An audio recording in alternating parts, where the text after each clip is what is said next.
En ce lundi matin, les conditions n'étaient plus remplies pour que je puisse exercer ces fonctions de Premier ministre et permettre au gouvernement d'aller devant l'Assemblée nationale demain.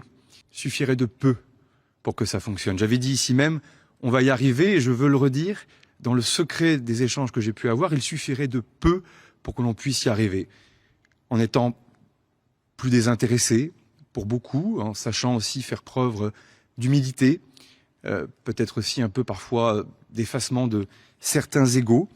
Et je me suis employé, en tout cas je l'espère, à le faire. Les partis politiques continuent d'adopter une posture comme s'ils avaient tous la majorité absolue à l'Assemblée nationale. Et au fond, je me suis retrouvé dans une situation dans laquelle j'étais prêt à des compromis, mais chaque parti politique veut que l'autre parti politique adopte l'intégralité de son programme. C'est vrai des formations parfois du socle commun, c'est vrai aussi des oppositions. Il y a beaucoup de lignes rouges dans la bouche de beaucoup, en tout cas de certains, pas de tous, pas de tous. Il y a rarement des lignes vertes. Or, le principe même de bâtir un compromis entre les formations politiques, c'est d'être capable justement de conjuguer des lignes vertes et de tenir compte d'un certain nombre de lignes rouges.